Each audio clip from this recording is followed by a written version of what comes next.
시청자 여러분 안녕하십니까. 이용순입니다. 총선이 끝나자마자 정치권 숨 돌릴 틈도 없이 21대 국회 개원 준비로 분주합니다. 이번 총선을 통해서 충청권에서는 중진 의원 다수 배출했습니다. 충청권의 어떤 정치적 도약 기대해 볼 수 있겠습니다. KBS 생생토론에서는 여야 당선인 두 분 그리고 또 전문가 모시고 21대 국회에 거는 기대 또 과제에 대해서 이야기 나눠보겠습니다. 더불어민주당 장청민 당선인 나오셨습니다. 안녕하십니까. 단국대학교 정책경영대학원 이희성 교수 자리에 함께했습니다. 안녕하세요. 미래통합당 성일종 의원 나오셨습니다. 네, 반갑습니다. 네, 충북대학교 안성호 명예의 교수도 자리에 함께하고 있습니다. 네, 안녕하세요.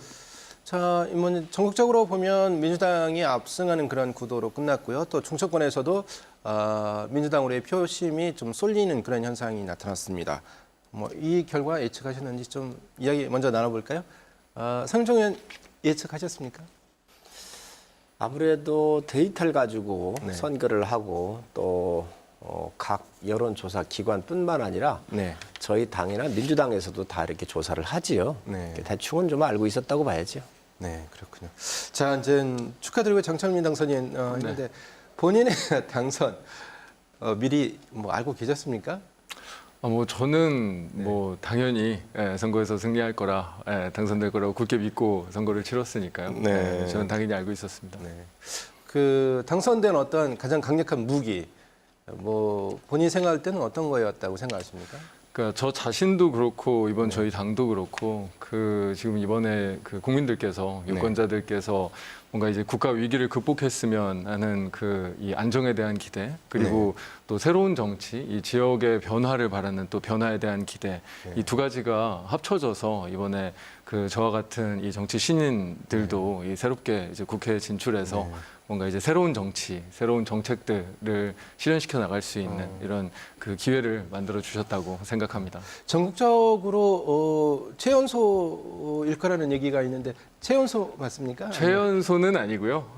지금 저 일정부의 오영환 당선인, 저 의왕가천의 이소영 당선인이 이제 저보다 젊습니다. 근데 이제 지역에서, 그러니까 지방에서는 유일한 30대 지금 국회의원 당선인입니다. 네, 30대 당선인. 축하드리고요. 네.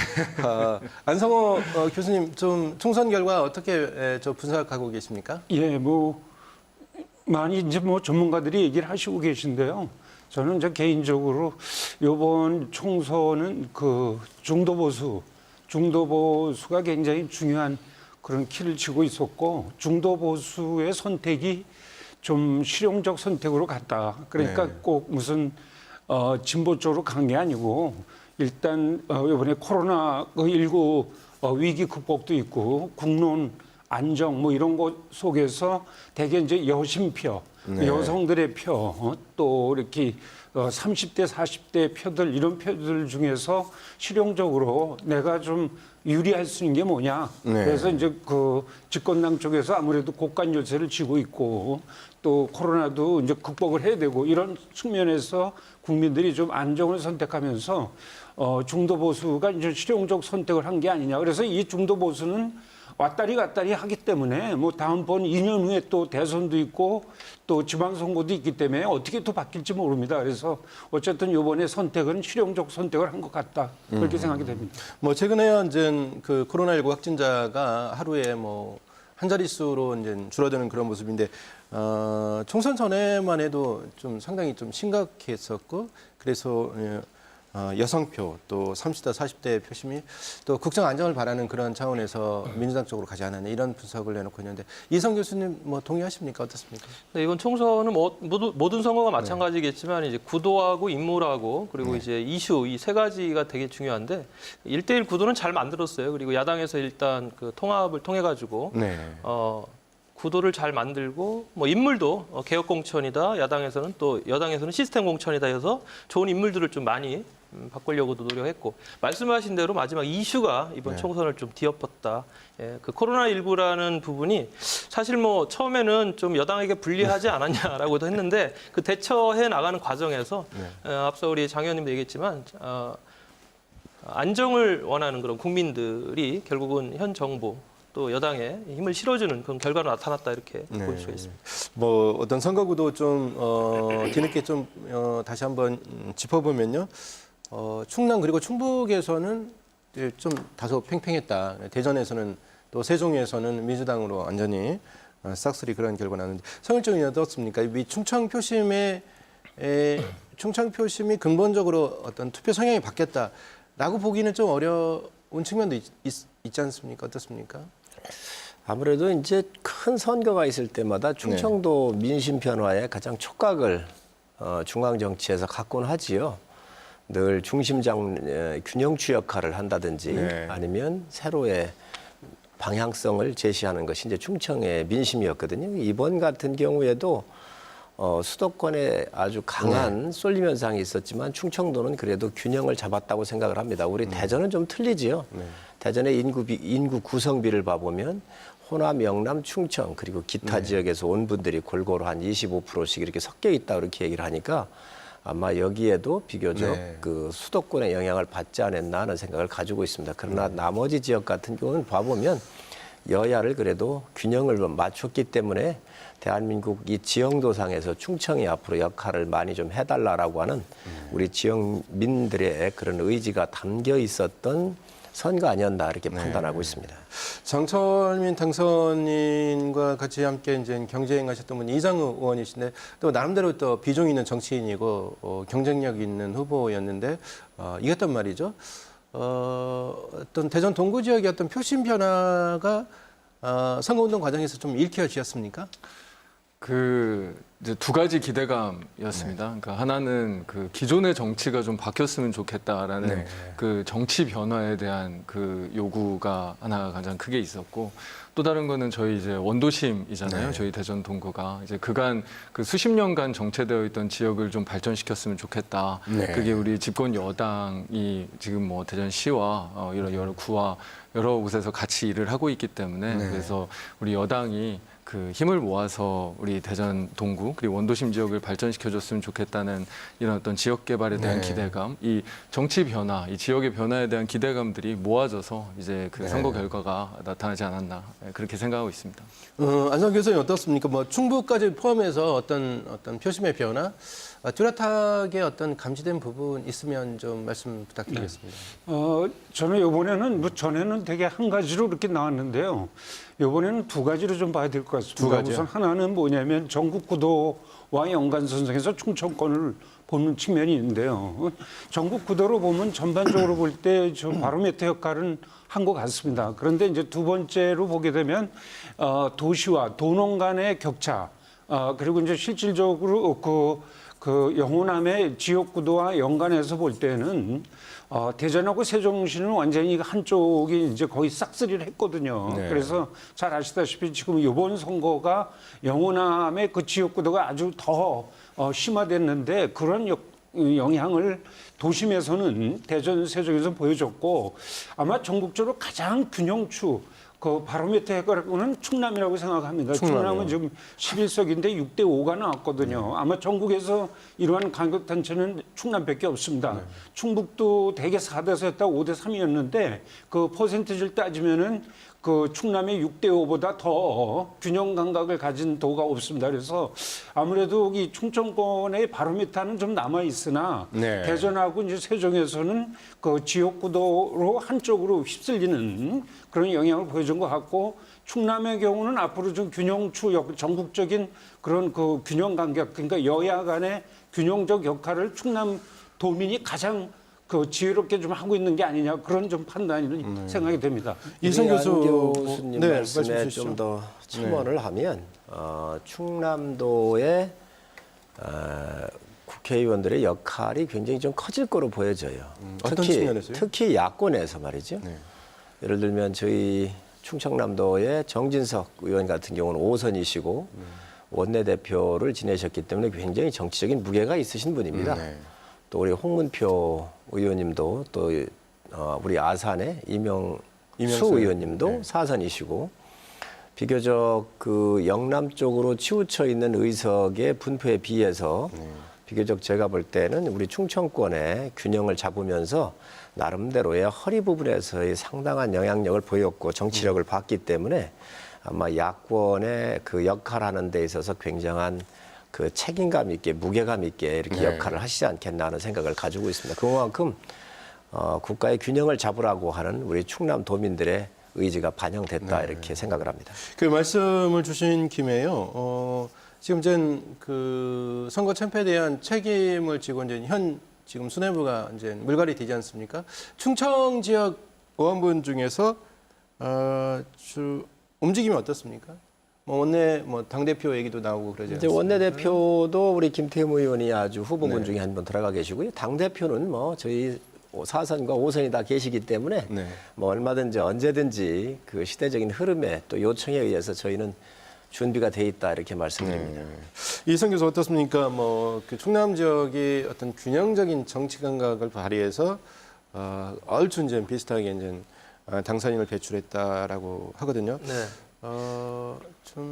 지금 네. 이제 충청권이 이제 28석인데 그 중에 이제 민주당이 20석 그리고 이제 미래통합당이 8석 이렇게 배분이 됐는데 이런 어떤 양적인 부분보다도 좀 질적인 부분을 보면은 질적인 부분. 세종 2석과 대전 7석 그리고 이제 충북의 아주 좀 중요한 지역이었던 청주의 4석을 전체가 다 민주당이 차지하고 또 충남의 천안 3석을 이렇게 차지하고 결과적으로 20석 중에 이제 16석을 이제 아주 중요한 충청의 중요한 좌우의 횡축과 종축의 중심을 이제 민주당이 이렇게 차지한 이런 부분들을 볼 때 아무래도 20대 8이라는 단순한 숫자의 의미보다 네.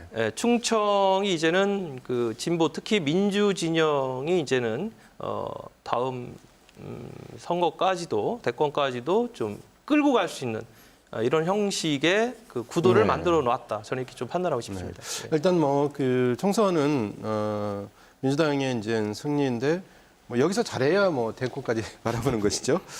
그리고 또 총선이 끝나자마자 이제 2030 충청권의 아시안 게임 유치가 좀 무산됐습니다. 이를 두고서 선거 끝나니까 충청 지역을 홍대한 거 아니냐 이런 얘기 나오고 있습니다. 이것이 홀대인지 아니면은 행정착오인지 좀 얘기 먼저 나눠볼까요? 어느 분 먼저 장철민 당선인 좀 관심 두고 계셨습니까? 관심은 당연히 이제 두고 있었습니다. 근데 네. 그 이제 홀대론이라고 하는 거를 이렇게 뭔가 그 사안의 이 단면만 이제 보고 이제 홀대론이라고 얘기할 수 있는 건 좀 과잉 해석 같고요. 저희가 특히 이번 선거를 통해서 이 대전 그리고 우리 충청의 정치 지형이 변화된 만큼 이제 앞으로 우리가 우리 대전 충청의 비전들을 어떤 식으로 만들어 나가느냐 어떤 과제를 남기지 않았나 이번 건이 그래서 저희가 그 행정과 정치 영역에서 앞으로 이제 팀워크들을 발휘해서 이게 단순하게 그냥 그 어떤 체육 행사 국제적인 체육 행사를 유치하는 문제를 넘어서 이 새로운 발전 비전을 좀 더 이 뭔가 같은 어떤 팀워크로 소통을 하면서 만들어 가라라는 이제 그런 상황 인식을 갖는 게 더 중요하다고 생각합니다. 충청 4개 시도가 함께 손을 잡고 이제 추진했던 거라 좀 실망감이 큰데요. 왜 하필 또 이 발표 시점이 선거 끝나고 나서 홀대 얘기가 나오는데 성일정 의원님 충청 홀대 이거 맞습니까? 아닙니까? 홀대론이라고 쓰기에는 정치적인 좀 부담감이 있지만 분명한 것은 정권이 충청도에 대한 배려가 없다고 하는 것은 사실입니다. 배려요. 예, 왜 그러냐면 지금 우리나라에 강요들이 있는데 네. 지금 성윤모 산업자원부 장관 이외에는 장관이 없어요. 네. 그래서 좀 상당히 좀 문제가 있고요. 또 호남은 얼마나 많습니까? 네. 또 부산 쪽 자기들이 권력 갖고 있으니까 그렇잖아요. 인재를 골고루 중용해서 써야 된다라고 하는 측면의 원칙에도 안 맞는 부분들이 있고 그래서 문제가 있다 이 말씀 좀 드리고 호남이 참 여러 형태로 보면은 단결도 잘하고 또 예산이나 이런 것도 상당히 좀 능하게 가져갑니다. 잘 뭉치죠. 예, 그렇습니다. 만금지구 같은 경우도 사실 여러 가지 공항이 군산 공항이 있음에도 또 가져간다든지 여러 가지 이런 걸 하는데 그런 측면에서 봤었을 때 이런 큰 국제대회 같은 경우 광주에서 네 건이나 열렸었거든요. 그러니까 우리 충청권에도 이런 거 열어줄만 해요. 이런 큰 국제대회가 열리면 도로망이 좀 더 개선되거나 아니면 여러 입출입과 관련되는 그런 사회 시스템 전반적인 게 좀 좋아지고 이렇게 중앙정부의 투자가 이루어지니까 이런 부분들에 대해서는 분명히 소홀히 했던 게 사실입니다. 그래서 앞으로 이제 우리 충청 지역도 민주당 의원들이 이제 많아졌잖아요. 집권 여당 의원들이 더 중요합니다. 뭉쳐가지고 요구를 해서 이런 부분들을 관철시켜줬으면 좋겠습니다. 네. 그 이성 교수님, 이제 문화 쪽 일 많이 보시지 않습니까? 네네. 기대를 걸었던 문화체육의 큰 행사였는데 그렇죠. 또 예. 했는데 뭐 다른 반대급부로 요청할 거 없습니까, 정부 쪽에? 일단은 뭐 이게 4개 그 지자체에서 같이 충청을 아우르는 국제 행사를 유치를 해서 뭐 각 지자체별로 3천억 원씩 해서 1조 2천억 투자하고 또 중앙정부 재원까지 가져오면 네. 이 8년 동안에 이제 지역의 관련 산업뿐 아니라 어떤 삶의 질이라든가 여러 동력을 얻을 수 있었던 그런 행사였던 건 틀림없죠. 네. 사실 유치에 좌절된 건 굉장히 문화뿐 아니라 이런 체육 모든 분야에 있는 분들이 아쉬워할 만한 그런 사건인데 근데 요거에 대해서 배경을 몇몇 언론에서 설명하기를 2030년에 이거를 이제 정부 차원에서 유치를 하면 2032년 지금 정부가 추진하고 있는 서울 평양 네. 하계 올림픽 유치에 약간 로드가 부담이 있다. 힘이 빠지는 그런 작은 그런 어떤 그 고려 때문에 이렇게 중앙정부에서 결정한 게 아니냐. 그러니까 결과적으로는 이게 뭐 어떤 지역을 홀대하고 또 뭐 그 지역을 챙기고 이런 차원보다 전체적인 그 어떤 국가 경영 차원에서 좀 이런 결정이 있었지 않나 그렇게 싶습니다. 뭐 카나라 통신이죠. 카나라 통신이고. 그리고 이제 국회 개원을 하면 우리가 언뜻 생각하는 게 뭐 국회의장 누가 되느냐, 부의장 2명 누구한테 돌아가느냐, 그리고 상임위원장 어느 당이 몇 석 가져가느냐, 뭐 이런 그 또 다툼, 뭐 의견 충돌이 있을 텐데요. 어떻습니까? 그 민주당에서 양보를 하면서 어떤 통합당도 배려하는 그런 움직임으로 갈까요? 정철민 당선이 어떻게 보고 계십니까? 그러니까 저희가 오히려 선거에서 크게 승리했고 또 그만큼 이제 국민들께서 거시는 그 기대감과 저희의 책임감이 커졌기 때문에 오히려 저희가 크게 이긴 만큼 더 많은 포용, 더 많은 양보도 할 수 있지 않을까라고 생각하고 있습니다. 그래서 지금 같은 경우에 특히나 이 국난을 극복하기 위해서 우리가 정말 한시라도 정말 하루라도 빨리 그 이 개원 협상을 마무리하고 실제 이 법안이든 예산이든 빠른 일처리들이 필요한데 이제 그러기 위해서라도 저희가 또 오히려 집권 여당으로서 책임감을 가지고 더 포용의 정신들을 살려가는 협상을 할 수 있지 않을까 그렇게 생각하고 있습니다. 그 안성호 교수님 어떻습니까? 뭐 정철민 당선인은 뭐 포용 양보할 수 있겠다 그러는데 실제 심겨루기 들어가면 또 팽팽하지 않습니까? 근데 이제 네. 되게 이제 국회 제가 뭐 여기 송 의원님이 계시니까 제가 얘기하는 것보다는 송 의원님이 얘기하시겠지만은 아무래도 되게 이제 국회가 좀 선수를 좀 중요시 여기는 것 같아요. 그런데 보니까 이번에 이제 이해찬 그 당대표는 좀 출마를 안 했으니까 최다선인데 뭐 지금 이제 국회의원이 아닐 테니까 현재 이번에 당선된 분 중에서는 전국에서 최고가 이제 박병석 의원이 육선이 됐거든요. 서갑이죠. 그래서 뭐 지금 뭐 일반 뉴스나 뭐 이렇게 보니까 아마도 전반기 의장은 뭐 박병석 의원님한테 가는 것 같은 그런 식으로 이제 얘기가 나오고 있고요. 그다음에 이제 부의장 2분이 계신데 이제 부의장 2분이 이제 한 분이 충청권이 될 건지 왜냐하면 이제 의장이 아무래도 충청권에 나오면 좀 다른 쪽으로 양보를 해야 되는데 이제 그 부분이 이제 문제가 될 것 같고요. 그다음에 제가 조금 전에 우리 사회자께서 조금 그 기회를 안 주셔서 조금만 좀 보태면 말씀하시죠. 그 실질적으로 이제 그 아시안 2030 아시안 게임에 대한 문제는 이제 그렇다 하더라도 지금 그 충북 쪽에서 강조하는 게 방사강 가속기 유치가 지금 있거든요. 근데 이게 지금 열흘 후에 발표가 되는데 전국에서 4군데가 지금 경쟁입니다. 그래서 지금 가장 대표적으로 경쟁되는 데가 이제 호남인데 호남이 지금 나주에서 유치를 하려고 그러거든요. 근데 지금 잘 아시겠지만 충청권이 인구가 540만 명 그리고 호남권이 505만 명 그래서 인구가 많고요. 그다음에 의석수도 이번에 28석에서 이제 갖다 주고 그래서 굳이 우리가 자꾸 호남권에 자꾸 밀릴 이유가 있겠는가. 그런데다가 지금 호남 그 나주에서 그 하는 거를 모든 이번 당선인들이 10일 안 남겨두고서 그번 원칙을 바꾸자고까지 얘기를 어저께 했어요. 그래서 이거는 완전 진짜 충청권 홀대우리 될 수가 있다. 왜냐하면 그 방사능 가습기는 그 전국적인 산업 과 연관이 된 것이고 네. 또 지역 거점뿐만 아니라 이제 어느 지역에서도 올 수 있는 지역이기 때문에 이게 지금 충청권 4개 지역에서는 오창, 충북 오창에 오는 거를 다 환영하고 있는 거거든요. 근데 이걸 정치적으로 밀어붙여서 호남이 네. 나주 쪽 그리고 이해찬 대표도 호남 쪽으로 유착했다는 얘기를 선거 직전에도 얘기했다가 좀 취소한 적이 있었는데 이번에야말로 이 올림픽은 아니 아시안 게임은 그렇다 하더라도 방산 가속기는 꼭 네. 충청권이 유치할 수 있도록 그렇게 하길 기대를 하겠습니다. 뭐 지금 우리 안 교수님 장 네네. 당선자가 여기 나오셨으니까 광속기 이 부분은요. 이명박 정부 시절에 기업 도시로 좀 바꾸면서 여기에다가 우리 충청도에 놓겠다라고 약속한 사항들이에요. 근데 이게 각종 모든 산업에 굉장히 연관 효과가 있고 그리고 이 기기가 워낙 비싸기 때문에 국가의 중심에 있는 게 굉장히 중요해요.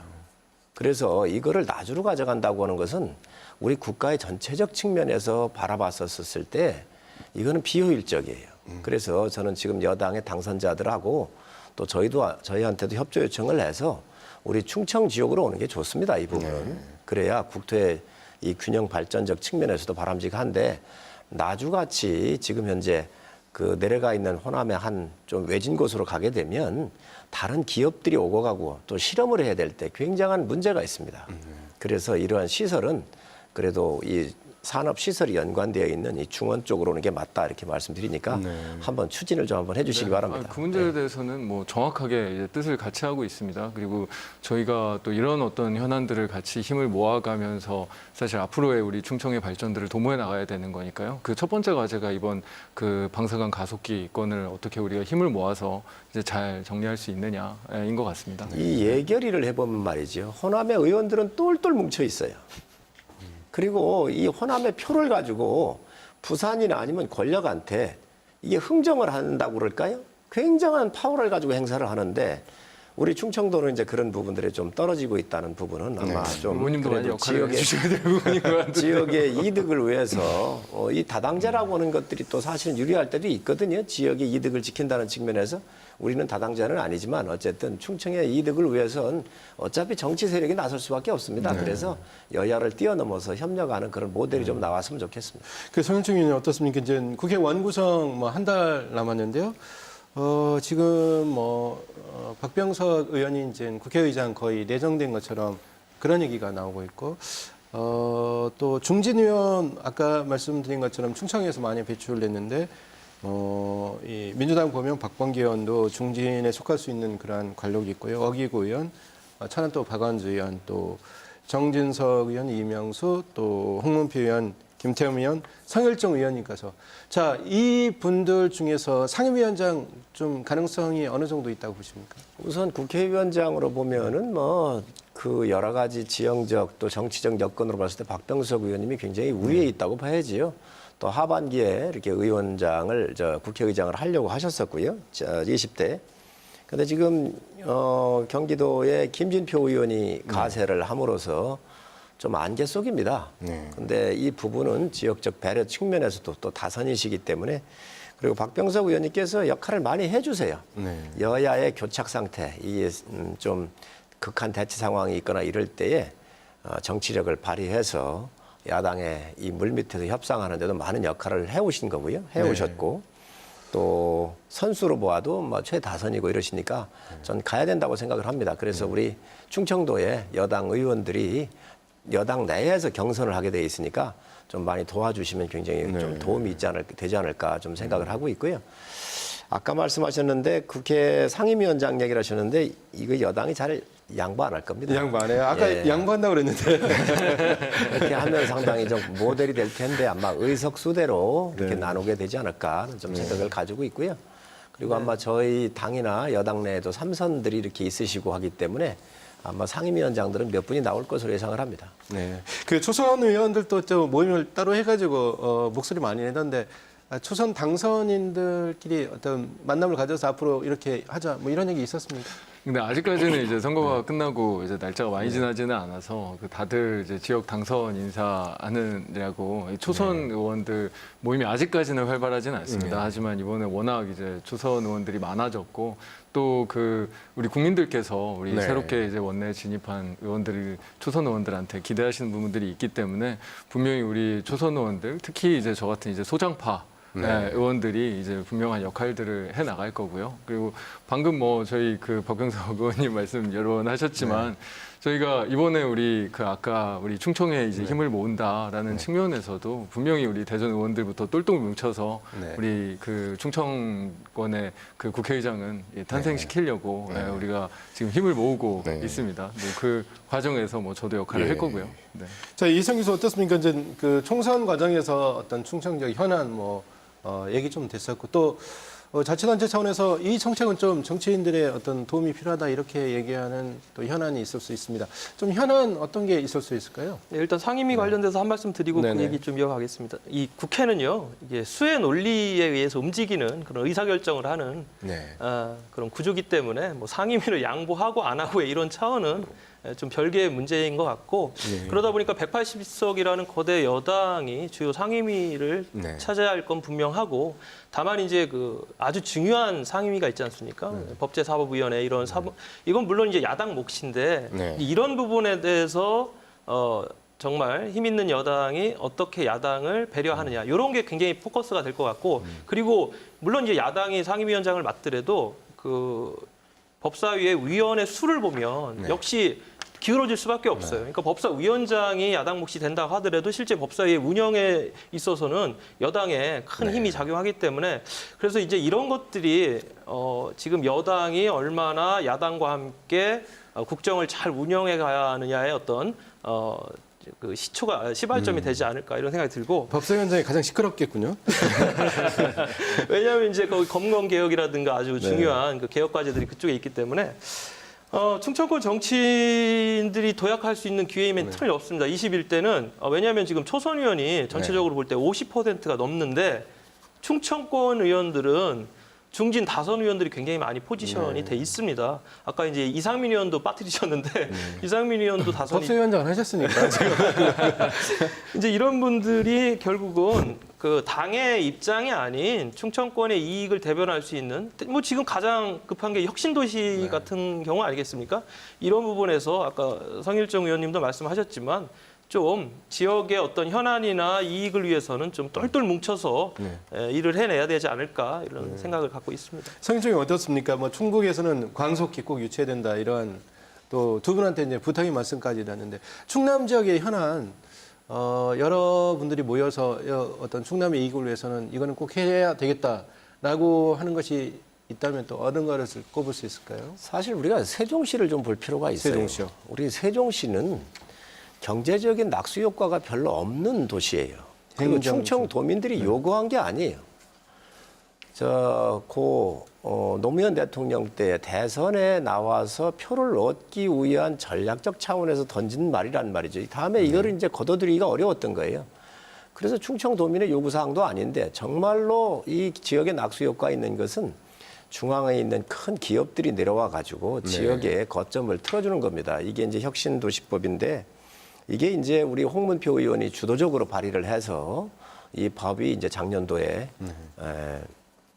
올해 통과됐군요. 올해 20대 통과가 됐는데 앞으로 이 법의 근간이 마련이 됐으니까 저희 지역에 중앙에 있는 이런 이제 큰 기관들이 내려오면 아마 우리 지역에 그래도 많은 낙수 효과가 있을 것으로 생각을 합니다.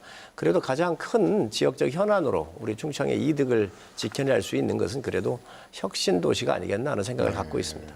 장철민 당사 어떻습니까? 이제 대전도 이제 혁신도시 어떤 효과의 어떤 열매를 이제 따게 되는데 그 혁신도시 하면 이제 또 기업을 유치할 수 있는 그러한 잠재력 있는 그러한 정책이지 않습니까? 원도심으로 어떤 기관이나 단체를 또는 기업을 유치하겠다.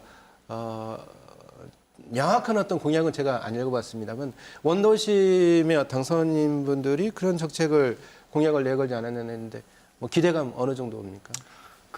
아까 이제 세종시가 성일종 의원님께서 전략적 선택 뭐 이렇게 말씀하셨는데, 그러니까 전략적 판단이라기보다는 우리가 그 국가균형 발전을 이루기 위한, 그래서 대한민국이 좀 더 지속 가능한 발전을 하기 위한 방향으로서 우리가 그 정책으로서 국가균형 발전 정책을 하고 있잖아요. 그래서 그 일환으로 우리가 그 행정수도를 만들었던 거고, 이 공공기관 지방이전 이 혁신도시를 설치하고 하는 것도 이제 그런 일환인데, 저희가 그 크게 보면은 국가균형 발전이지만 또 저희 대전이나 뭐 이렇게 원래 이제 그 도시들 내에서 보면 이 대전의 동서격차를 해소하는 이 원도심을 다시 재생시키는 또 이런 문제도 같이 얽혀 있는 거기 때문에 저희가 공공기관 지방 이전 2차 이 지방 이전 논의를 할 때는 분명히 저희 그 원도심 지역의 이 새로운 어떤 성장의 모멘텀을 만드는 방향으로 이 문제가 될 때만 저희 대전도 그렇고 이 전반적인 국가균형 발전 정책의 그 취지를 가장 이 살리는 방향이기 때문에 저희가 분명히 그 부분에 대한 논의는 저희가 이 원도심 지역의 그 새로운 이 발전 모델을 만드는 방향으로 이 나아갈 거고요. 그리고 단순하게 이 공공기관만이 이제 오는 게 아니고 그 아까 성일종 의원님께서도 말씀하신 것처럼 그 관련되어 있던 그 유관 기업들 이런 민간 기업들도 그 아무래도 같이 따라올 수밖에 없습니다. 그래서 이제 그런 어떤 그 전반적인 연관 효과를 최대화시킬 수 있는, 극대화시킬 수 있는 방법들을 만들어 나가는 그런 혁신 도시를 만들 계획이고, 그 부분에 대해서는 저희가 선거 과정에서 그리고 지난번에 저희 뭐 대전의 박범계 의원님 등등 해서 같이 이 법안을 통과시키면서 그 지역 주민들, 이 우리 대전 시민들이 기대가 굉장히 높습니다. 그래서 분명히 충남과 저희 대전이 같이 힘을 모아서 이 혁신도시 문제는 저희가 일단은 이 수도권과 이 비수도권 내에서 좀 많이 논의가 좀 있어야 되니까요. 힘을 모아서 혁신도시 문제도 이제 잘 풀어갈 생각입니다. 그리고 아까 제가 상임위 얘기 얼핏 나왔을 때 약간의 오해가 있는 것 같아서. 오해, 어떤 오해? 그 양보와 포용이 뭐 저희가 뭐 무슨 다 주겠다 그런 게 아니었군요. 전혀 그런 건 아니고요. 법상으로는 솔직히 아니 좀 내놓으세요. 저희가 그 모든 상임위원장을 저희 당에서 다 해도 법상으로는 전혀 문제가 없습니다. 그 미국 같은 경우에는 당연히 그렇게 하고 있고요. 인원택스를 다 하고 있고, 저희가 왜냐하면 본회의 투표로 상임위원장 선출을 하기 때문에. 하지만 우리가 그 국회 관례 그리고 우리가 어떤 협치 모델들을 그 만들어 나가야 되는 어떤 차원에서 그 기존처럼 그 어떤 의원 수에 비례하는 그리고 그 협상을 통해서 의원을 구성해 나가는 이제 그런 게 이제 제가 말씀드렸던 이 양보와 포용 모델에 더 가깝습니다. 예, 아까하고 좀 그 어감이 좀 다릅니다. 금방 변했습니다. 그리고 안상훈 교수님 어떻습니까? 아까 충북 지역의 현안이 이제 가속기 유치라고 했는데 각 지역의 어떤 그 시도별로 뭐 충남, 대전, 세종 각각 주요 현안 사업이 있을 텐데 잘 뭉쳐야 되지 않습니까? 의원들이 그렇습니다. 또 단체적끼리 앞으로 어떻게 모임을 자주 가져야 되겠습니까? 예, 저도 항상 고민하는 건데요. 지금 실질적으로 뭐 송 의원님도 계시고 우리 당선인도 계시지만 사실은 지금 이게 그 혁신 도시를 그냥 정해졌다고 해서 끝나는 건 아니거든요. 그러니까 예를 들어서 지금 6월 달에 이제 이게 실질적으로 이제 7월 달에 이제 공식적으로 여기서 그 신청을 하는데 결국은 뭐냐면은 대전하고 충남 지역에 새로 좀 들어가는 거니까 충북은 이미 이제 있거든요. 그러니까 이제 결국은 이 충남하고 대전 지역에 있는 대학교 그리고 이제 그 대학생들 대개 이제 청년 그 실업자들이 굉장히 많으니까 이거를 유치할 수 있는 그 공공기관 중에서도 실질적으로 또 그 기능적으로 보면은 연구기관이 있고 하나는 좀 생산 쪽으로 관련된 기관이 있습니다. 그래서 뭘 따오냐가 굉장히 중요해요. 그래서 그 충청권에 있는 의원들이 우리는 이런 걸 좀 줘. 그래서 대개 한 10개씩 해서 한 20개는 오거든요, 공공기관이. 그래서 그런 거를 좀 전략적으로 따야 되고 또 하나는 그게 내려올 때 거기 관련된 딸린 그 인구들이 공무원들이 대개 이제 대전이나 충남에 와서 거주를 해야 됩니다. 그런데 지금 음성 진천도 한 25%밖에 거주를 안 하거든요. 다 출퇴근합니다. 그러니까 결국 이게 의미가 없어요. 그래서 그 정주 여건에 누가 들어갈 거냐. 실질적으로 서울에서 인구가 좀 내려와 줘야 된다는 거. 그다음에 이제 세 번째는 세종시 있지 않습니까? 지금 세종시가 그게 대표적인 케이스인데 다 같이 붙어 있어요. 이 충남은 이제 어디다 할지 뭐 성현님 뭐 어느 쪽에 이제 거기 도청수세 쪽에 근처하지 않겠습니까? 아무래도. 그리고 이제 대전은 또 원도심이니까 이게 다 여기 가까이 있습니다. 그러다 보니까 이제 이게 되면은 옛날에 얘기했듯이 수도권에 준하는 굉장히 그 신수도권이 되는 거지 않습니까? 그렇다면 서울의 인구를 좀 끌어내줄 수 있는 거기에 이제 어떤 조건을 좀 많이 걸어서 이번 그 충청 국회의원들이 혁신도시 만들 때 다른 대구나 저 광주보다는 훨씬 더 많이 여기가 좀 수도권 지역다운 정주 여건 그리고 여러 가지 소비 그 나름대로의 시스템이 갖춰질 수 있도록 그걸 같이 좀 해줬으면 좋겠다는 걸 부탁을 드리겠습니다. 그리고 이제 날 기온이 이제 올라가니까 이 코로나19 바이러스가 약간 좀 활동력이 떨어지는지 이 확진자 수가 이제 아주 굉장히 많이 줄었는데요. 그래서 좀 소비도 살아나는 모습을 보이긴 하지만 여전히 이제 소비는 좀 위축돼 있는 그런 상황이고요.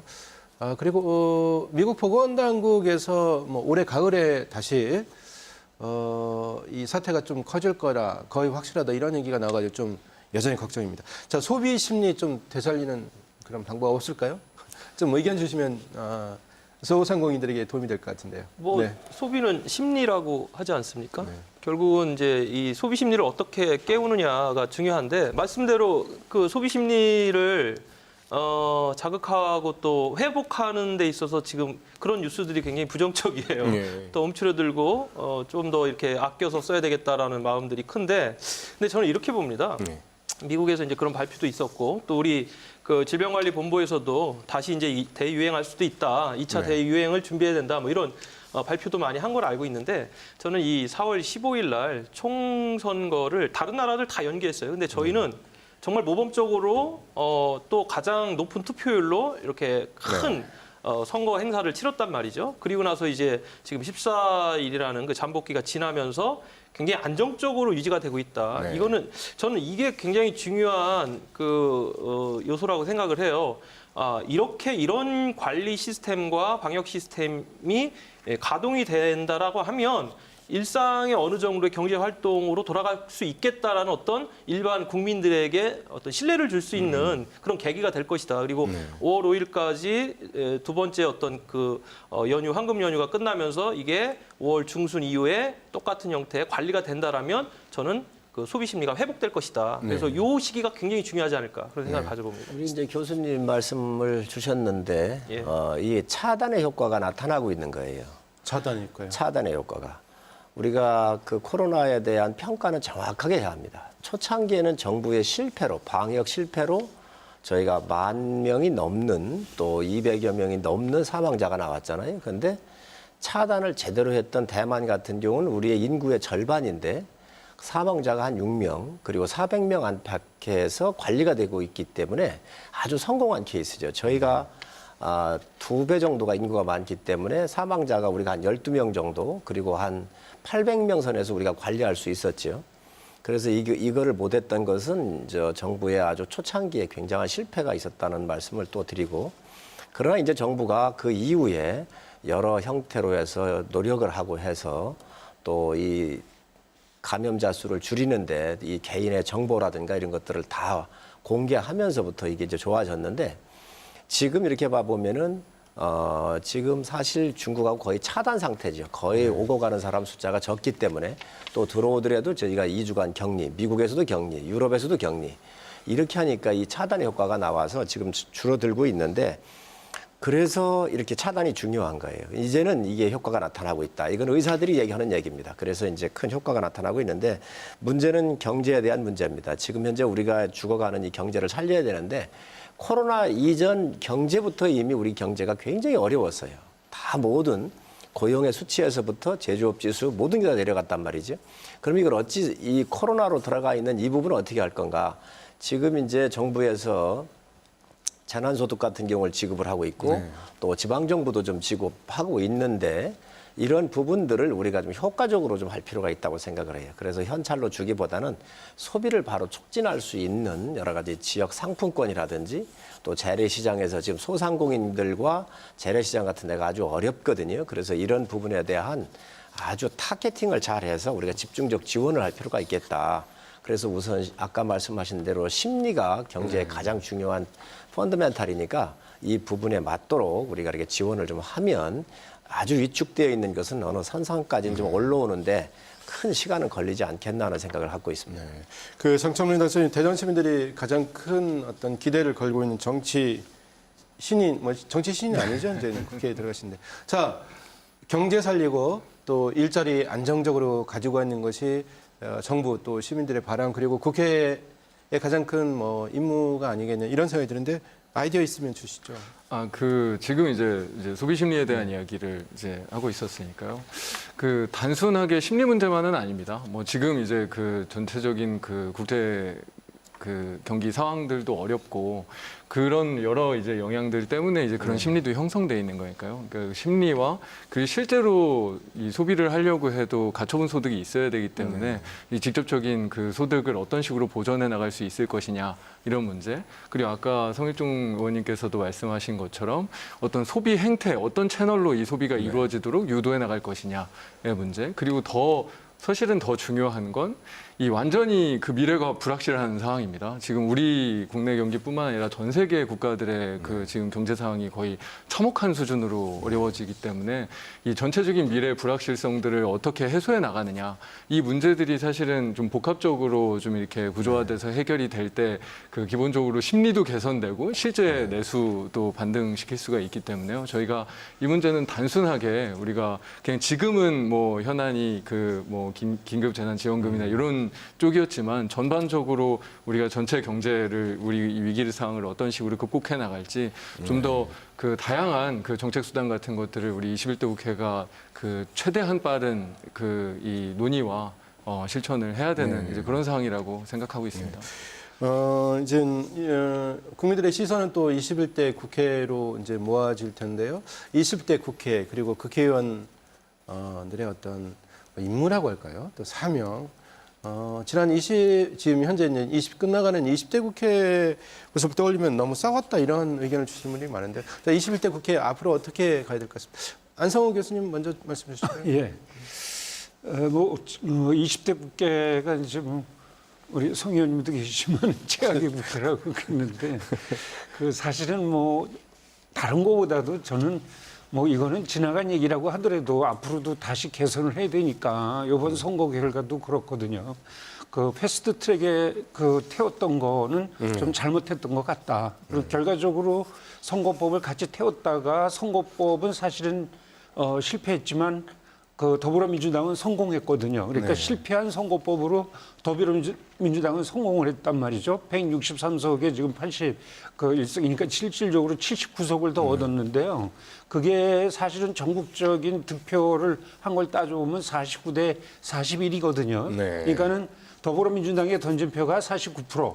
그다음에 이제 그 미래통합당에 던진 게 41%인데 의석수는 어떻게 되냐면 실질적으로 그 60%를 가져갔단 말이죠. 그래서 요번 그 선거법에서 나온 그 불비례성 그리고 이제 사표 방지를 막겠다고 해서 준연동을 했지만 사실은 아무것도 막지는 못했습니다. 그래서 실질적으로 과대 의석이 엄청나게 22%나 늘어났고 이래서 이거를 좀 그 조정을 해야 되기 때문에 요번에 이제 21대 국회는 좀 그런 엉터리 같은 선거법 그 패스트트랙에 태울 생각하지 말고 정말 이제는 180석 줬으니까 좀 책임 있게 무게감 있게 선진국가는 그런 헌법, 선진국가는 그런 그 선거법 이런 걸 좀 만들면서 진짜 선진국으로 갈 수 있는 준비를 이번 국회가 좀 해줬으면 좋겠다. 그리고 2년 후에 이제 지방선거, 대통령 선거가 있는데 그때도 이렇게 엉터리 같은 꼼수 선거법으로 이길 생각하지 말고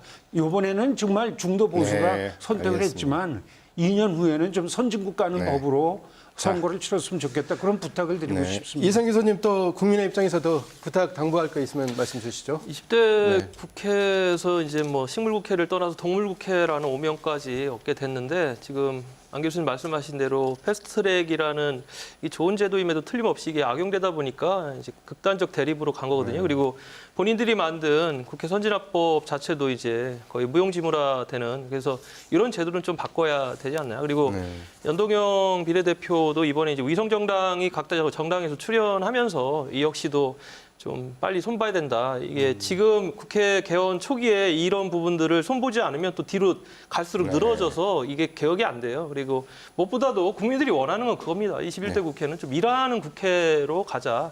그래서 뭐 이런 상임위라든가 특히 법사위에 대한 부분들이 지금 국민들이 가장 피곤해합니다. 사사건건 부딪히고 서로가 뭐 발목 잡고 또 쟁점화해서 정치 쟁점화해가지고 국민들을 네. 좀 피로도를 느꼈던 그런 것들을 네. 좀 먼저 국회에서 했으면 좋겠다는 생각이 듭니다. 자, 성인총 의원, 뭐 21대 뭐 중진되셨는데 어떻게 이끌 계획이십니까? 가장 큰 문제가 국가적으로 보면 두 가지로 저는 이렇게 압축을 해볼 수 있을 것 네. 같아요. 우선 외교 안보적 측면에서 북한 문제가 굉장히 큰 이슈로 네. 다 이번 국회에 21대에 오지 않겠나 하는 생각을 가지고 있습니다. 특히 북한의 김정은 위원장의 건강상 문제가 현실화돼 가고 있는 느낌이 오는데 네. 이런 여러 가지 한반도를 둘러싸고 있는 굉장한 기류적 변화가 우리가 정치권에서 해결해야 될 중요한 문제라고 생각을 하고요. 네. 두 번째는 뭐니 해도 먹고 사는 문제입니다. 이 정권이 이제 5년을 향해서 가고 있는데 절반이 지났잖아요. 소득주도 성장을 통해서 경제가 다 망가졌어요. 지금까지 경험해보지 못했던, 한 번도 경험해보지 못했던 그런 형태의 경제 위기가 코로나에 또 덮쳤단 말이죠. 그리고 탈원전 같은 이런 정책적인 것들을 우리가 걷어내면서 새로운 활로를 찾아야 되겠다. 두 가지로 좀 말씀드리겠습니다. 자, 장철민 당선인 이제 국회 입성하면 앞으로 국회 초선으로서 어떤 새 바람을 어떻게 불어넣을지. 네. 지금 국회가 국민들이 생각하기엔 개혁 대상 1호 아니겠습니까? 정말 이 정치 개혁, 이 국회 개혁을 제대로 할 수 있는 21대 국회의 과제가 정말 아주 심급하게 있다고 생각하고요. 그에 더해서 정말 국가 위기 상황을 극복하는 이 국난을 극복할 수 있는 그 국회를 만들어가는 게 뭐 가장 중요한 일이라고 생각합니다. 네, 그렇군요. 자, 오늘 20대 국회에 관한 기대 또 과제에 대해서 두루 이야기를 나눠봤습니다. 아무쪼록 민생을 이제 고민하고 정책으로 경쟁하는 참다운 국회의 모습 보여주셨으면 합니다. KBS 생생토론 여기서 마치겠습니다. 시청해주신 여러분 감사합니다.